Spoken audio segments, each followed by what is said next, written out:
Hello viewers, আজকে আমি তোমাদের জন্য একটা নিরামিষ রেসিপি নিয়ে এসেছি। সেটা হচ্ছে গাঠি কচুর দম। সবসময় আলুর দম খেতে খেতে যারা একদম বোর হয়ে গেছো তাদের জন্য এই রেসিপিটা, আর যারা নিরামিষ খাও তাদের জন্য এটা খুব সুস্বাদু রেসিপি। ভাত, রুটি, লুচি, পরোটা, আবার ফ্রাইড রাইস, পোলাওর সাথেও কিন্তু এটা খেতে পারো।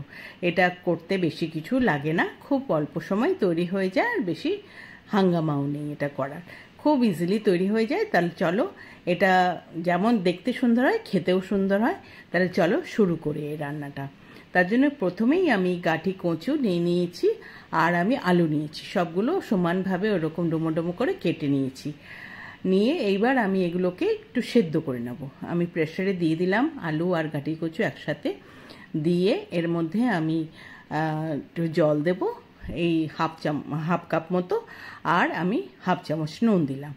দিয়ে এবার এটা একটা সিটি দিতে হবে। একটা সিটি দিয়ে সেদ্ধ করে 50% মতো আমি সেদ্ধ করে নেব, বেশি সেদ্ধ করতে হবে না। দিয়ে দেখো আমি নামিয়ে নিয়েছি। আমি আলু আর কচুটা জল ছাড়িয়ে আমি রেখে দিয়েছি সেদ্ধ করা। আর এদিকে আমি একটা বড় টমেটোকে আমি টুকরো করে কেটে রেখেছি। আর আমি আদা নিয়েছি, 4-5টা কাঁচা লঙ্কা নিয়েছি, 2টো শুকনো লঙ্কা নিয়েছি, এগুলো একটা পেস্ট করব। আর সাদা জিরা আর তেজপাতা রেখেছি আমি ফোড়নের জন্যে।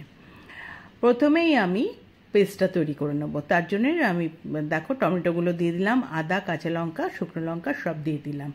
দিয়ে এটার একটা পেস্ট আমি তৈরি করে নেব। দেখো পেস্টটা আমি তৈরি করে নিয়েছি। এইবার আমি কড়াই বসিয়ে দিয়ে তাতে সাদা তেল দিয়েছি। তেলটা একটু গরম হলে তার মধ্যে যে আলু আর কচুটা আমি 50% মতো সেদ্ধ করেছি সেটা দিয়ে দিলাম। দিয়ে এবার এই কচু আর আলুগুলোকে একটুখানি ভাজা ভাজা করব। যেহেতু এই গাঠি কচুগুলো একটুখানি হরহরে টাইপ হয়, সেই জন্য এবার যদি ভালো করে আমরা ভেজে নিতে পারি তাহলে আর সেই হরহরে ব্যাপারটা থাকে না। তো এইগুলোর মধ্যে আমি একটু নুন তো আমি সেদ্ধর সময় দিয়েছি, আমি একটু হলুদ দিয়ে দিলাম। দিয়ে সুন্দর করে ভেজে নিচ্ছি। 1.5 থেকে 2 মিনিট মতো ভাজা ভাজা করলেই আমার ভাজা হয়ে যাবে। দেখো গায়ে সুন্দর রং এসে গেছে। এবার আমি এগুলোকে তেল থেকে তুলে নিচ্ছি। সুন্দরভাবে সমস্তগুলোকে তেল থেকে আমার তুলে নিতে হবে। তুলে নিয়ে এবার যে তেলটা থাকবে তার মধ্যে আমি বড় এক চামচ সর্ষের তেল দিয়ে দিলাম। সর্ষের তেলটা দিয়ে তেলটা সুন্দর করে গরম হলে তারপরে ফোড়নের জন্য যে আমি তেজপাতা আর সাদা জিরাটা রেখেছিলাম সেটা দিয়ে দিলাম। দিয়ে এগুলো একটু ভাজা ভাজা করে নেব। সুন্দর ফোড়নের গন্ধ বেরোলে তার মধ্যে আমি এবার যে পেস্টটা করেছি টমেটো, কাঁচা লঙ্কা, শুকনো লঙ্কা, সেটা দিয়ে দিলাম। দিয়ে সুন্দরভাবে আমি নাড়াচাড়া করে একটুখানি ভাজা ভাজা করছি। একটু বেশ সুন্দর কিছুক্ষণ একটু নাড়াচাড়া করে নিয়ে এর মধ্যে এবার আমি 1 চামচ জিরের গুঁড়ো, 1 চামচ ধনের গুঁড়ো আর 1 চামচ হলুদ গুঁড়ো, আমি আর এখন লঙ্কার গুঁড়ো দেব না, কারণ আগে আমি লঙ্কা দিয়ে বেটেছি, তাই ঝালটা যে যার নিজের মতো দেবে।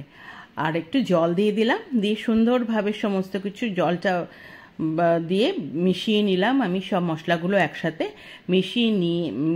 মেশানো হয়ে গেলে এবার আমি ঢাকা দিয়ে 2 মিনিট মতো এই মশলাটাকে আমি কষাতে দেবো। তার আগে আমি একটু নুন দিয়ে দিলাম হাফ চামচ, আর হাফ চামচ চিনি দিয়ে দিলাম, সেটাও মিশিয়ে নিলাম। নুন তো আমি আগে সেদ্ধর সময় দিয়েছিলাম, ওই জন্য বুঝে নুন দিতে হবে।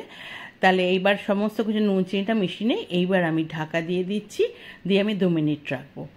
2 মিনিট পর আমি ঢাকা খুলেছি। দেখো সুন্দর তেল ছেড়ে গেছে, আমার মশলাটা কষে গেছে। আবার একটুখানি আমি এরকম নাড়াচাড়া করে নিলাম। দেখো কি সুন্দর তেলটা বেরিয়ে এসছে। এইবার আমি এর মধ্যে যে আলু আর কচুটা ভেজে রেখেছিলাম সেটা দিয়ে দিলাম। দিয়ে সুন্দরভাবে আলু কচুটা ভালো করে নাড়াচাড়া করে মশলার সাথে মিশিয়ে নেব, যাতে সমস্ত মশলাগুলো আলু কচুর গায়ে সুন্দরভাবে লেগে যায়।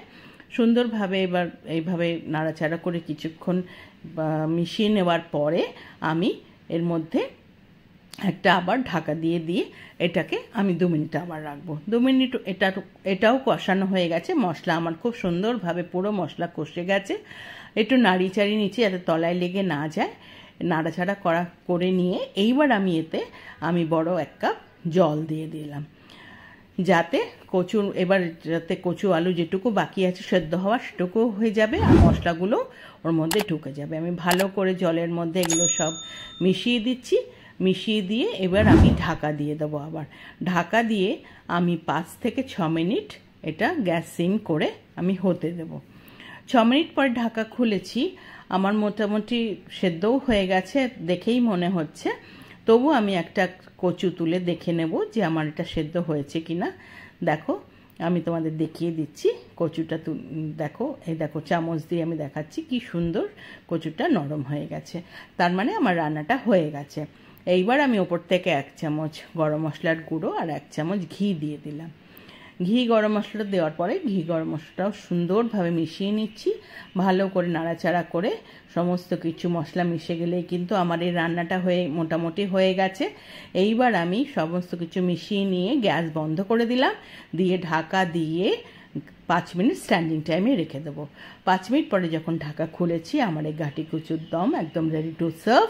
আমি একটা সার্ভিং বলে নামিয়ে নিচ্ছি।